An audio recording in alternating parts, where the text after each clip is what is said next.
Très chers amis, Shavua Tov, pour cette dernière semaine de l'année 5783, puisque nous nous approchons à grands pas de Rosh Hashanah 5784. Cette année, Rosh Hashanah tombe Shabbat, le premier jour de Rosh Hashanah c'est Shabbat, et vous aurez l'occasion de le constater, nous ne sonnerons pas du shofar. Et nous allons donc étudier cette fois-ci la Mishnah à ce sujet. Elle se trouve dans Masechet Rosh Hashanah, le traité Rosh Hashanah, Perek Revi, 4e chapitre, la première Mishnah. Et cette étude est les Ilui Nishmat, les Niftarim.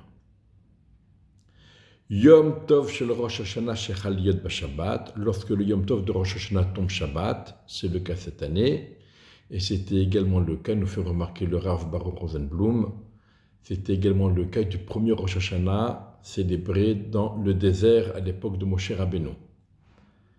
Alors, lorsque le Yom Tov de Rosh Hashanah tombe Shabbat, Bamikdash ayut tokaim, on sonnait du shofar dans le Bet Amikdash, Avalo Bamedina, mais pas dans la province. Selon Rashi, le Mikdash, c'est exactement l'endroit du Bet Amikdash. Et nulle part ailleurs, y compris Yerushalayim. Tandis que d'après la province, c'est partout en dehors du Bet Amikdash, y compris Yerushalayim.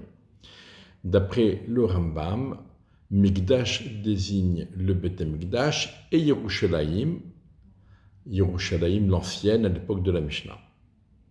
Et la province, c'est donc partout ailleurs hors de Yerushalayim. Donc, dans le Mikdash, on sonnait du shofar à Rosh Hashanah, même si c'est Shabbat, mais pas ailleurs du Mikdash, pas dans la province.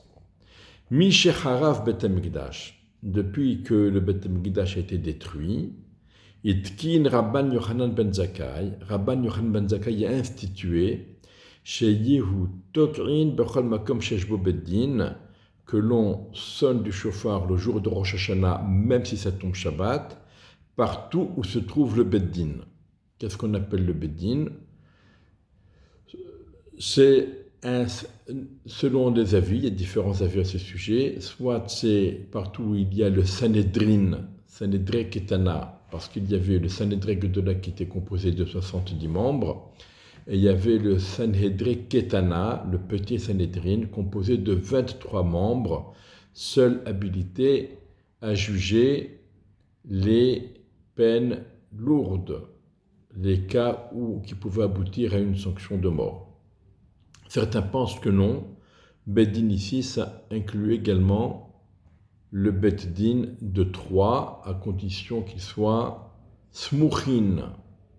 Ça veut dire, à l'époque de la Mishnah, il y avait la smicha depuis Moshe Rabbeinu, qui a fait la smicha, qui a apposé ses mains sur la tête des 70 sages.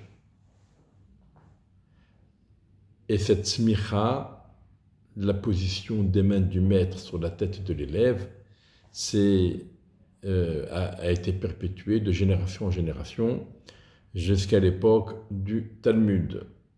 Et Maïmonide, dans son introduction, il établit donc toute la liste des générations de sages qui ont été,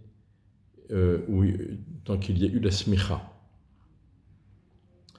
Donc certains disent que même un beddin de 3 dayanim, de 3 juges smuchin, on peut sonner le shofar en leur présence. Il y en a qui disent même s'ils ne sont pas smuchim, à partir du moment où c'est un beddin fixe dans la ville, on peut sonner le shofar le jour de Rosh Hashanah qui tombe Shabbat. La raison de cela, c'est que nous savons que les Chachamim ont décrété de ne pas sonner le shofar quand Rosh Hashanah tombe Shabbat, de peur qu'une personne qui veut apprendre à sonner le shofar, il veut accomplir la mitzvah lui-même, il veut apprendre à sonner le shofar, il transporte son shofar dans la rue pour aller chez son maître et apprendre, il transgresserait le Shabbat. C'est pour cela que les Chachamim ont interdit de sonner le shofar pendant Shabbat. Donc, mais en présence du Beddin, bien sûr en présence du Sanhedrin, mais même si c'est un Beddin de 3, voire selon certains avis, même un Beddin de 3 juge simple, il y a malgré tout la peur qu'inspire le Beddin. Cette crainte qu'inspire le Beddin fait que personne n'oserait prendre son chauffard pendant Shabbat et le sortir dans la rue, même si c'est pour apprendre à sonner du chauffard. Donc quand il y avait la présence du Beddin, la crainte, la Yirat Shamayim, était beaucoup plus ressentie, et donc la crainte d'une transgression du Shabbat, on ne craignait pas la transgression du Shabbat. C'est pour cela que Rabban Yochanan ben Zakkai a autorisé de sonner du chauffard là où il y a le Beddin. Amar Rabbi Elazar il a dit non. Lo itkin Rabban Yochanan ben Zakkai ela b'Yavne bilvad. Rabban Yochanan ben Zakkai n'a autorisé à sonner du chauffard pendant Shabbat uniquement à Yavne, là où était exilé le grand Sanhédrin après la destruction du Beth Amikdash. Amroulo, ils lui ont dit, point du tout, Echad Yavne ve'echad kol makom sheyesh bo Beddin, que ce soit Yavne et que ce soit tout endroit où se trouve un Beddin. Rabban Yochanan ben Zakkai a autorisé de sonner le chauffard, et selon ce dernier avis, il s'agit uniquement d'un Beddin qui est fixe dans la ville.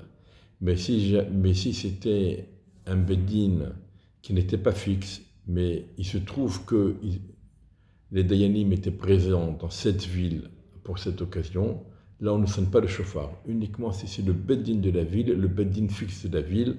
De même, si c'est le Sanhédrin qui est un A, même si c'est un Sanhédrin, c'est uniquement si c'est un Sanhédrin qui est fixe dans la ville, mais pas un Sanhédrin qui s'est trouvé au gré des événements dans cette ville.